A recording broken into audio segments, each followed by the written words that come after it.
విరాళం ఇద్దాం తర్వాత మేద్దాం, లంచాలతో అసెంబ్లీ ఎన్నికల ప్రచారానికి నిధులు, విద్యుత్ శాఖ ఇంజనీర్ల దోపిడీలో కొత్త కోణం, గెలిచాక తమకు అన్ని విధాలుగా మద్దతు ఇచ్చేలా ఒప్పందం, ముగ్గురు కలిసి కోటి సమర్పణ, వసూలు రాజాలపై ప్రభుత్వ విచారణ. బాగానే ఉన్నది వార్త. విద్యుత్ సిబ్బంది లంచాల వసూలు అవినీతిపై తవ్వే కొద్ది కొత్త అంశాలు వెలుగు చూస్తున్నాయి. లక్షలు ఇచ్చి లంచాల వసూలు అధికంగా ఉండే పోస్టులోకి వచ్చిన విద్యుత్ ఇంజనీర్లు అదే స్థాయిలో అక్రమ సంపాదనకు తెగపడుతున్నారు. గ్రేటర్ హైదరాబాద్లో లంచాల వసూలులో ఆరితేరిన ముగ్గురు విద్యుత్ ఇంజనీర్లు అసెంబ్లీ ఎన్నికల సమయంలో తమకు కావాల్సిన నేతలకు విరాళం ఇచ్చారు.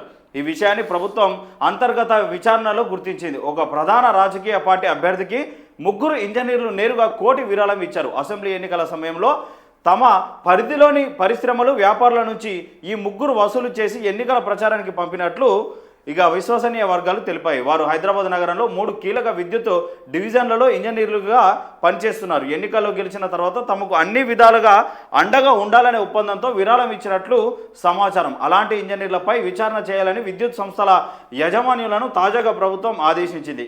300 మందికి పైనే రాష్ట్రంలోని విద్యుత్ సంస్థల్లో పనిచేసే వారిలో దాదాపు 300 మంది భారీగా లంచాలు వసూలు చేస్తున్నట్టు ప్రాథమిక అంచనా. కొందరు ఉద్యోగులు, ఇంజనీర్లు తమను ప్రాధాన్య అంటే ఫోకల్ పోస్టులోనే ఉంచాలని ప్రభుత్వంపై ఒత్తిడి తెస్తున్నారు. నిబంధనల ప్రకారం ఒక ఉద్యోగి 3 ఏళ్ల పాటు ఫోకల్ పోస్టులో పనిచేస్తే ఆ తర్వాత తప్పనిసరిగా కార్యాలయంలో ఉండే ఆ ప్రాధాన్య నాన్ ఫోకల్ పోస్టులోకి వెళ్ళాలి. కాకపోతే లంచాలు ఇచ్చి ఆపుకుంటారు. ఏ డిపార్ట్మెంట్ అయ్యా? విద్యుత్ శాఖ ఇంజనీర్ల దోపిడీ. బట్టి విక్రమార్క గారి శాఖ. బట్టి విక్రమార్క గారు ఉన్నారా మీరు? ఉప ముఖ్యమంత్రి. మరి దీనిపైన ఎంక్వైరీలు ఏమైనా చేస్తారా సార్? ఒక లీడర్ను గెలిపించుకోవడానికి విద్యుత్ ఇంజనీర్లు ₹1 కోటి ఇచ్చిండ్లంట విరాళం.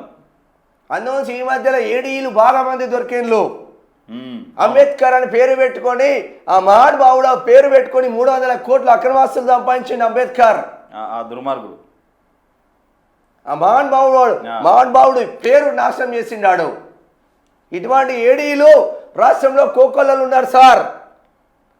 మీ దగ్గరే ఉంది కదా శాఖ.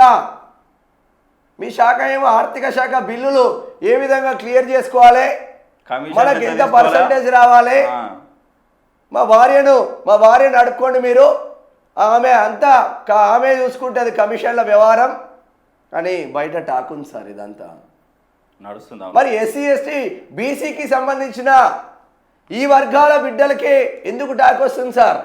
ఎవరు టాక్ చేపిస్తున్నారు సార్? మీరు ఒకసారి గుర్తు చేసుకోండి. డిప్యూటీ సీఎం పోస్ట్లో ఉన్నారు కదా, రిమైనింగ్ వాళ్ళకి ఎందుకు వస్తలేదు, మీకే ఎందుకు వస్తుంది? దీని వెనకాల గూడు పుటారాని నడుస్తూ ఉందా? మీ పైన చూసుకోవాల్సిన అవసరం మీ పైన ఉంది. ఈ ముగ్గురు అధికారులు కలిసే ₹1 కోటి ఇస్తే రిమైనింగ్ కాంట్రాక్టర్లు ఎంత ఇవ్వాలి సార్ మీకు? బడా మెగా ఇంజనీరింగ్ కావచ్చు, ఇంకోటి కావచ్చు, బడా కాంట్రాక్టర్లు ఎంత ఇవ్వాలి సార్? బడా రియల్ ఎస్టేట్ వ్యాపారాలు చేసే మైహోమ్ కావచ్చు, వాసవి కావచ్చు, అపర్ణ కావచ్చు, వీళ్ళందరూ ఎంత ఇవ్వాలి సార్ మీకు? ఆదిత్య వింటేజ్ కావచ్చు, చాలా పెద్ద ఎత్తున ఫస్ట్ విరాళం ఇద్దాం, తర్వాత మీద్దాం.